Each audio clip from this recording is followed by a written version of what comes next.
The laughter from the dining room echoed through the house like knives scratching glass. I kept my head down, gripping the edge of the serving tray so tightly my knuckles turned white. The china trembled slightly in my hands, but I forced myself to breathe. One step, another. I reached the dining room door. They didn't stop laughing. There she is! Aunt Valerie's sharp voice sliced through the air the second I stepped into the room. About time. The roast's cold, maid. My cheeks flushed red. My legs stilled. I said, "Serve us quickly, maid." She barked again. My cousins burst out laughing. One even clapped. And the worst part? No one stood up for me. Not even my own mother. I swallowed back tears, not out of weakness, but fury. I wanted to scream. I wanted to throw the tray into her smug, powdered face, but I didn't, because I knew something they didn't. Something that would change everything. I set the tray down, silently. My aunt clicked her tongue and leaned over to whisper to her daughter, who snickered as if I were something foul in her teeth. My cousin Darren grinned. "Hey, maid," he said, loud enough for the whole table. "Can I get a refill? Or do you only serve failure?" Laughter erupted again. I glanced toward the main door. Any second now. "Honestly?" Valerie scoffed, swirling her wine like she owned the air in the room. "I don't even know why you invited her. She thinks she's one of us just because she... what? Lives off handouts?" That did it. My grip on the pitcher tightened. "You know what I think?" she went on, sipping like royalty. "We shouldn't let family like her eat at the same table. It lowers the standard. She's not one of us. She's just..." The front door clicked. My spine straightened. All heads turned. Heavy boots echoed through the marble floor like judgment. The air stiffened. The kind of quiet that comes before a storm. And then... he walked in. Tall, composed.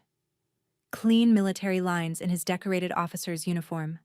The golden U.S. Army insignia glinting under the chandelier light. Every step was silent power. My husband. Captain Daniel Rourke. Their laughter? Gone. Like it had never happened.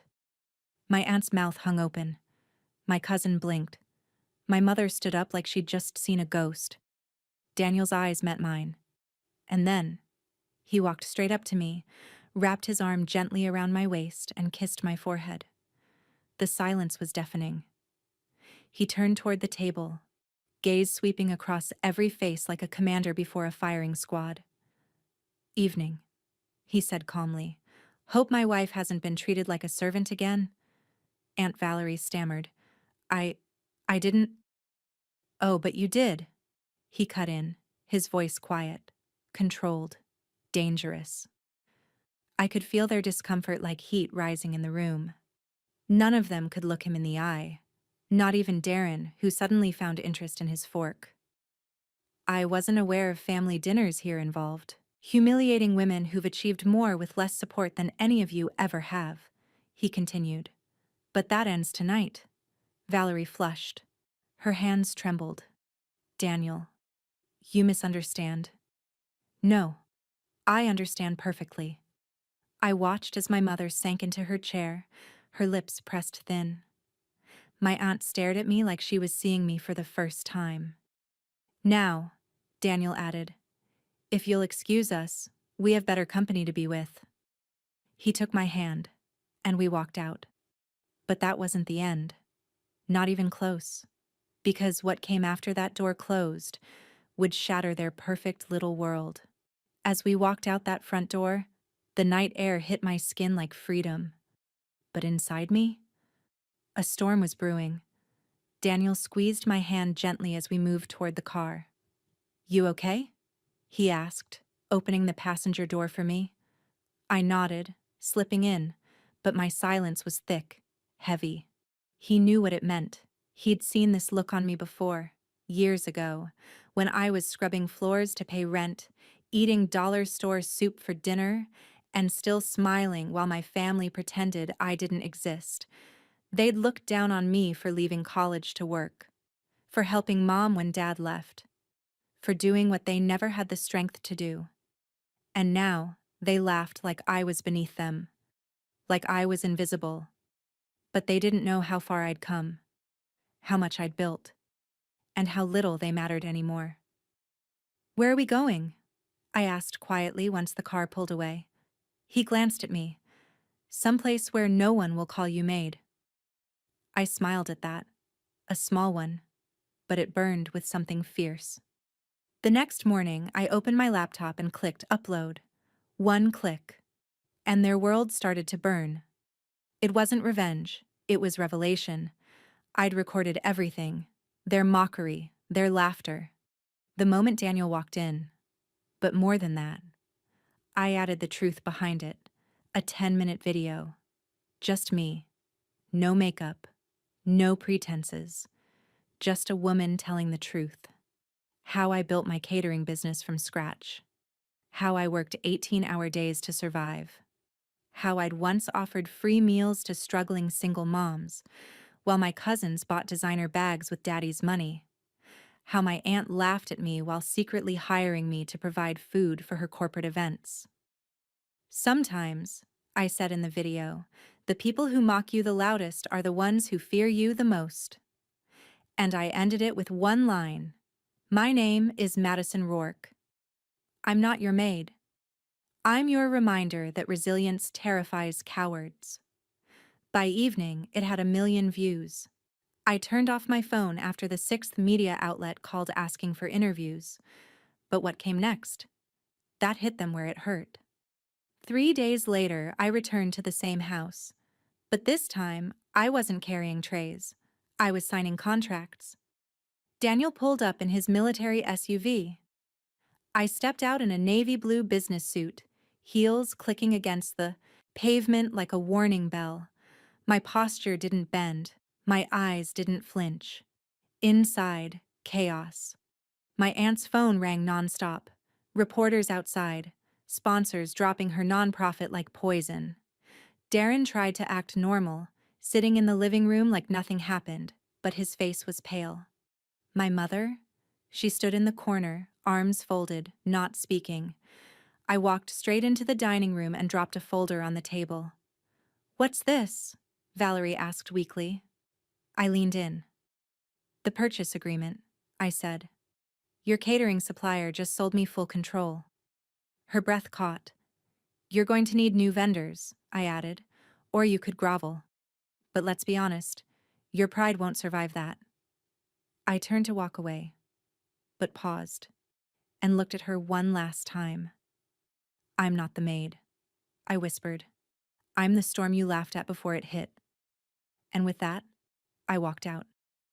The door slammed shut behind me, but their downfall? It had only just begun. 2 days later, my inbox exploded. Messages from women across the country. Some waitresses, some single moms, some nurses, all saying the same thing. "Thank you for standing up." But that wasn't what shook me. What shook me was the message from my cousin Ashley. "I didn't know they treated you like that. I'm sorry. I should have said something." I didn't reply, because apologies don't erase years of silence. That morning, I met Daniel outside our warehouse, the hub of my catering company. He handed me a coffee and smiled. "Guess what?" "What?" He tapped his phone. "Valerie's charity just lost another 3 sponsors. They're pulling out after your video went viral." I raised a brow. "Shame. Maybe she should have hired a maid to handle PR." He laughed. "She wouldn't survive a day in your shoes." Later that afternoon, I arrived at a private fundraising gala, a massive event for veterans and community aid. And guess who was on the guest list? Valerie. She didn't know I'd be there, but she knew the second I walked in. The room shifted. Whispers rippled like electricity. Cameras turned. Reporters murmured. Valerie stood frozen, her fake pearls almost rattling. Darren stood beside her, expression blank. I walked up calmly. "Mrs. Rourke," the host greeted me, shaking my hand in front of everyone. Thank you for your generous donation. We're honored to have you. Valerie blinked. You donated? The host beamed. Oh, yes. Madison's been supporting our outreach kitchens for years now. She's saved more lives than we can count. The look on Valerie's face? It was everything. Because in her world, reputation was gold, and mine just shined brighter than hers ever had. I looked her in the eye. Don't worry, I said with a calm smile. I won't tell anyone you used to call me the maid. She didn't respond, because she couldn't. But the look in her eyes said it all. She knew her. Crown had slipped. And this time, I wasn't picking it up for her. The next morning, I was setting up at one of our food drive events, sleeves rolled, hands full, sweat on my brow, when a black car pulled up across the lot. I knew that license plate. Valerie stepped out slowly, wearing oversized sunglasses and a scarf like she thought someone might recognize her. She looked small, not the woman who used to bark orders from her dining room throne. She approached cautiously, heels clicking on the sidewalk. Madison, she said, voice quieter than I'd ever heard it. Can we talk? I didn't stop working. About what? She hesitated. My sponsors are gone. My name's been dragged all over the internet. They're saying I run a toxic organization. I kept loading boxes. Sounds about right. I didn't mean it like that, she blurted. I was just joking. I looked up, slowly. You shouted at me, in front of everyone. That wasn't a joke, Valerie. That was cruelty in heels. She opened her mouth, closed it, opened it again. I need your help, she finally whispered. There it was. The mighty had fallen. You want me to clean up your mess? I asked. The maid job's still open? Her face crumpled. Please. I stared at her for a long second, then picked up a food bag and handed it to her. You want to fix your reputation? Start here. Hand those out. Help them. The people you used to ignore. She took the bag hesitantly, and that day, she stayed. All day. She handed out meals, smiled through judgmental stares, and when the last family drove off, she looked at me again. Face flushed, hair messy, heels ruined, and for the first time ever, she looked human. You were right, she said, barely above a whisper. I don't know how you do it. I couldn't last 2 hours in your shoes. I nodded. I know. No forgiveness. Not yet. But maybe a beginning. Sometimes redemption doesn't come through tears.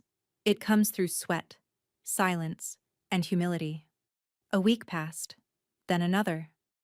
I didn't hear from my family again until the invitation showed up. A fancy white envelope. My cousin Darren's engagement party. Gold lettering. Big names on the guest list. And one small note scribbled inside. Hope you'll come. Things haven't been the same without you. I showed it to Daniel. He smirked. You going? I shrugged. Should I? He leaned in, kissed my forehead. Only if you want them to see what real success looks like. So I went. But not in heels, not in glitter. I wore the same navy blue pantsuit from that day at the fundraiser. Clean, elegant, powerful. And I walked in with Daniel. Uniform crisp, arm locked with mine. The room hushed. Of course it did. There I was, the girl they once mocked, the maid, walking in like she belonged. Because I did. Aunt Valerie approached. Not smug, not bitter. Software. Madison, she said quietly. You look strong. I am, I replied simply. Darren came up next, sheepish grin on his face. Hey, look, about before. Don't, I cut in. I didn't come for apologies. He nodded quickly. Right. Of course.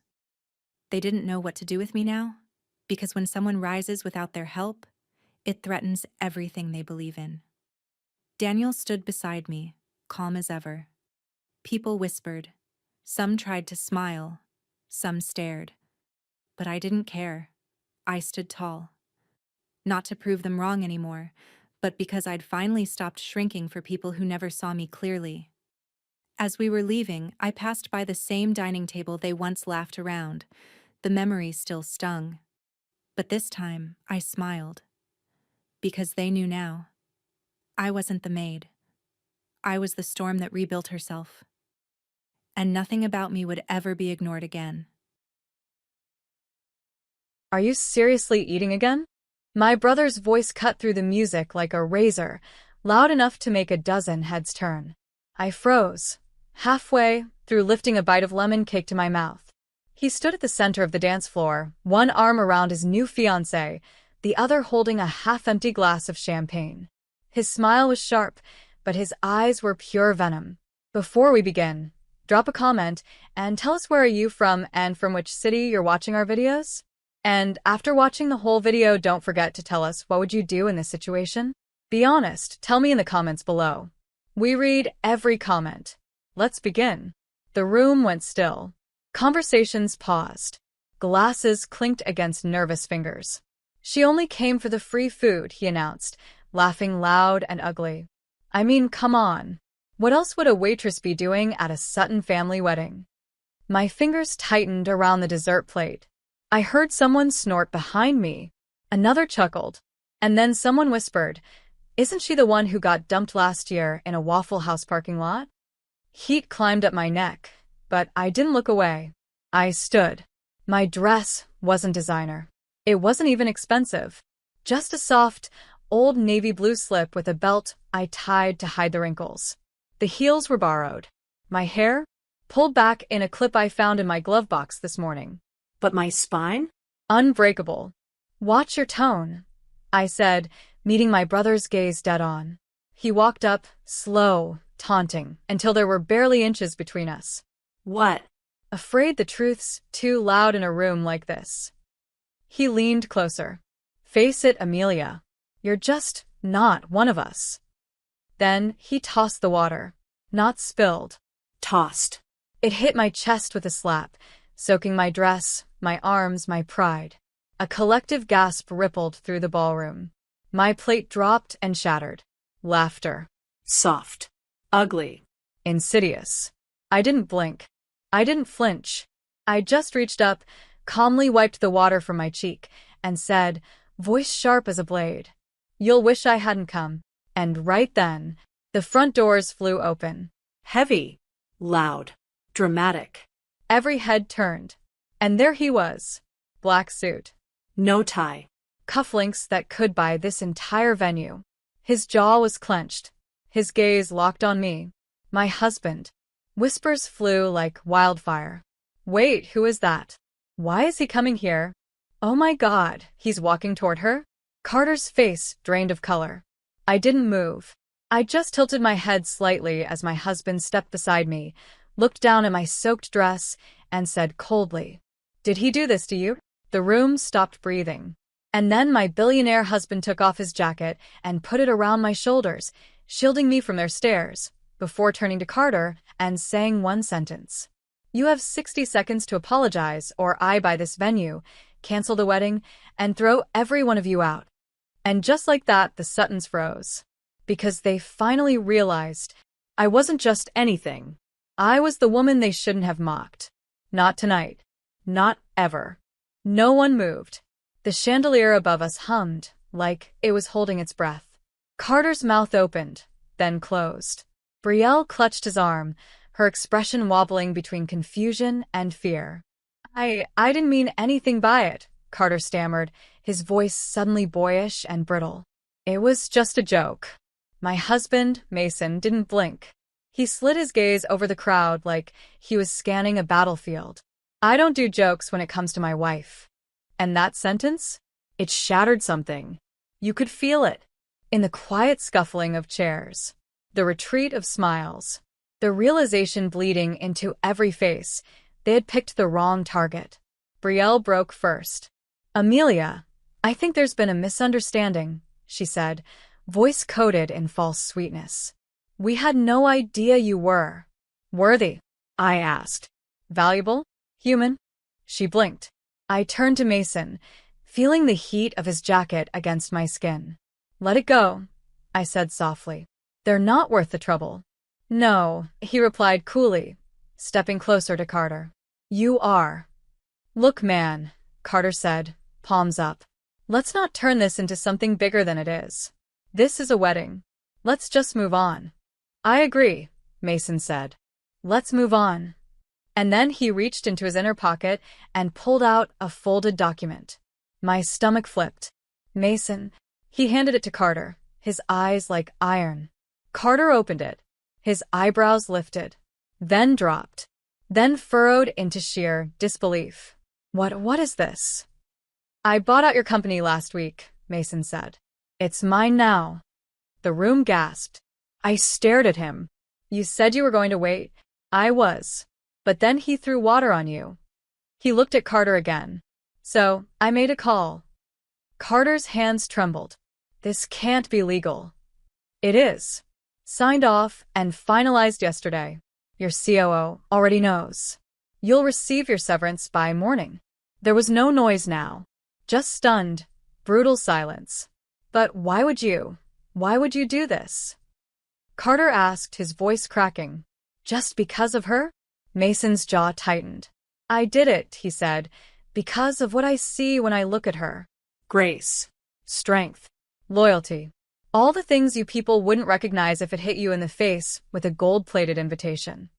He turned to me, gently brushing a wet strand of hair from my cheek. You came here to honor them, and they humiliated you. That's not something I'll ever let stand.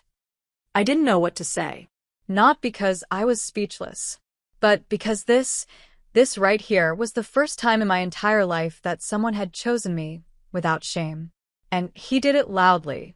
Security, Mason said, nodding toward the hotel staff. Escort Mr. Sutton out. He's no longer a guest of this event. You can't do this. Carter shouted. This is my family's wedding. Mason stepped forward, voice sharp as ice. And you made it a public disgrace. Your mistake. Carter tried to protest, but the guards were already approaching. People turned away. Others watched, wide-eyed. And still others, the worst of them, sipped their champagne like this was reality TV. Carter's voice echoed as he was led out. His fiancée followed in a daze, her face pale, her future evaporating. I watched them go. And I didn't smile. I didn't need to. Because for the first time in my life, I wasn't the one leaving in shame. You didn't have to do that, I said quietly, once the doors closed behind Carter and Brielle. Mason tilted his head. Do what? Buy his company. Humiliate him like that. He arched a brow. He drenched my wife in front of a crowd of 200 people and called her worthless. I'm not here to play nice. My heart thudded in my chest, not from fear, but from the weight of being seen. Protected. And yet, there was a flicker of something else crawling beneath my skin. Guilt? No. Not guilt. Sadness. Because I had spent years trying to prove myself to that family. And all it took was one evening for every illusion to shatter. Across the ballroom, guests tried to pretend nothing had happened. The band resumed a softer tune. Waiters served hors d'oeuvres as if they hadn't just witnessed a public takedown. But I could feel their eyes still on me. Whispers. She married rich? Was this a trap? Maybe she came here to get revenge. I glanced toward the exit, my pulse screaming. I need air, I muttered, handing Mason his jacket. Want me to come? No, I whispered. I need 5 minutes to remember who I am before I forget it again in there. He didn't argue. He just nodded once and let me go. The garden behind the venue was empty. A soft wind rustled the hedges and made the camelot lanterns flicker. I stood near a marble bench, staring at my reflection in the fountain. My dress was still damp. My hair clung to the side of my face. I looked like a mess. But beneath all of that, I looked free. I sat down, ran a hand through my hair, and whispered to no one. Why did it take all this for them to notice me? Suddenly, I heard heels clicking across the stone. I turned. It was Aunt Clara. Always elegant. Always opinionated. She stopped a few feet away, hands folded, her expression unreadable. Well, she said. That was a scene. I said nothing. She stepped closer. I always thought there was more to you than they saw. But I also thought you'd grow out of the need to prove yourself. Is that what you think this is? I asked. Some grand performance? She sat beside me, slowly, like she wasn't sure if she belonged there. I think it's survival. And maybe a little bit of revenge. I met her eyes. Is that wrong? She didn't answer right away. No, she finally said. Not if it makes you finally breathe again. I exhaled. We sat in silence for a moment until she added, he loves you, you know. That man in there. Mason. I've never seen anyone look at someone the way he looked at you. I swallowed hard. I'm afraid I don't know how to receive that kind of love. She looked at me, softening. You're learning. And they're learning what it costs to overlook someone with fire in their bones. I stood up. I should go back in. She nodded. Let them see the fire. Back inside, the mood had shifted. The family had regrouped like nothing happened, but the tension was still thick. And it only worsened when I returned. I walked in, head high, hair still damp, dress wrinkled. And still, the room moved for me. My cousin Michelle stepped into my path. You know, she said with a forced smile, I always wondered how a waitress like you could land someone like Mason. I raised a brow. You mean someone who treats me with basic human respect? She flinched. I guess that's foreign to you, I added, brushing past her. I could feel Mason watching from across the room, his eyes quietly asking, You okay? I gave a small nod, then turned toward the microphone at the front of the stage. It wasn't planned, but something inside me cracked open. I stepped up, tapped the mic once, and said clearly, before the toasts continue, I just want to say one thing. The ballroom froze again. I scanned the crowd. Every single face. From the cousins who gossiped about me, to the uncle who once called me the family embarrassment. You called me a waitress, I said. And that's exactly what I was. I worked 14-hour shifts. I scrubbed grease off floors. I poured coffee for people who didn't tip. And I never once felt ashamed of it. Whispers. But what's sad, I continued, is that the people who were supposed to know me best were the ones who looked down on me the hardest. You all mistook struggle for failure, work for weakness, kindness for stupidity. No one moved. I leaned in.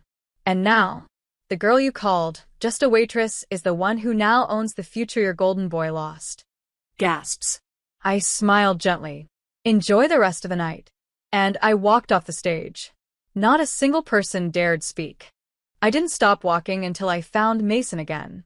He was waiting in the hallway near the lounge, hands tucked in his pockets, face unreadable. As I approached, his expression softened. Just slightly.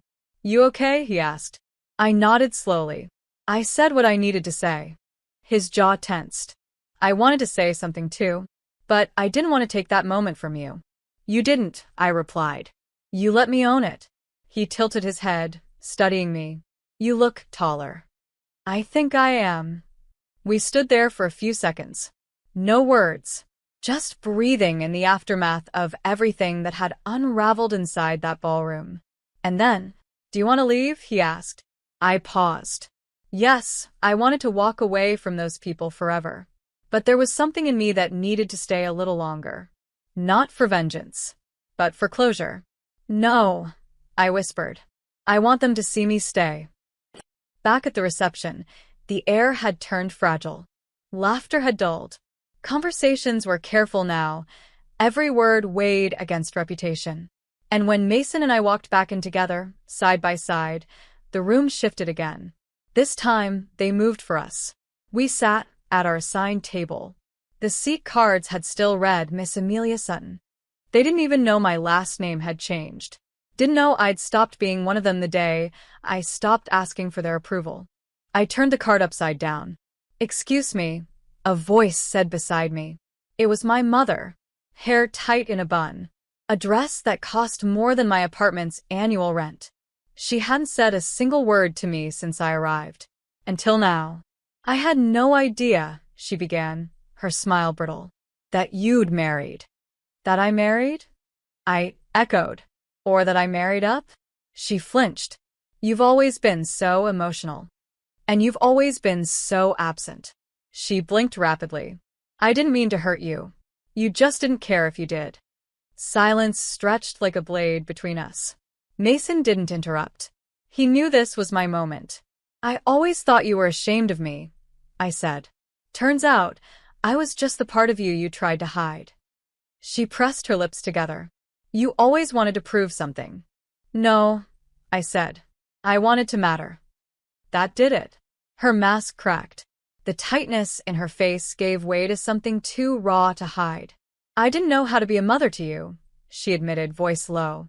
You weren't like the others. You mean I didn't perform for the family image? She swallowed. You had your father's fire. And your silence, I said. But I've given both back. She looked away then, and when she finally walked off, she wasn't angry. She was empty. And somehow that was harder to watch. As the night dragged on, the family's hierarchy shifted. People I hadn't heard from in years came over, trying to slide into conversations with me and Mason. One cousin asked about investments. Another suddenly remembered how close we used to be as kids. And when the DJ tried to get the crowd back on their feet with an upbeat song, Mason leaned close to me and asked, "One dance?" I blinked at him. Here. Especially here. He pulled me to the dance floor and held me like I mattered. Like I was never something to hide. The chandelier light caught in his eyes, and for the first time that evening, the noise blurred. Just me. Just him. Just us. I leaned into his chest, let the music drown the memories, and felt the weight of every insult, every dismissal, every look of disgust, finally lift. I don't need them to love me, I whispered. Mason smiled against my temple. No. But it's beautiful watching them regret not trying. Later that night, just before we left, I passed the dessert table again. Same spot I stood when Carter humiliated me. But now? No one laughed. And as I reached for another slice of lemon cake, one of my second cousins actually moved aside, wide-eyed, like I might be dangerous just by breathing. I took my bite, let the sugar sit on my tongue, then turned and walked out of that wedding, like I just buried the girl they never bothered to know. The next morning I woke up to chaos. Not in my home, but on my phone. Missed calls. Dozens. Text messages. Screenshots. Headlines. I scrolled, slowly, stunned. Carter Sutton ousted from family business in shocking overnight deal. Anonymous billionaire acquires majority stake. Bride cancels wedding. Sources confirm Amelia Sutton married to Mason Quinn, CEO of Quinn Holdings. Photos were everywhere of the moment Mason put his jacket around me, of Carter being escorted out, of me standing behind the microphone mid-speech. I hadn't planned any of this, and yet somewhere deep down it felt necessary. Not revenge, not victory, but balance. A gentle, brutal restoration of everything that had been stripped from me, piece by piece, for most of my life. That afternoon, my father showed up, uninvited. Unannounced. Mason wasn't home. I opened the door myself.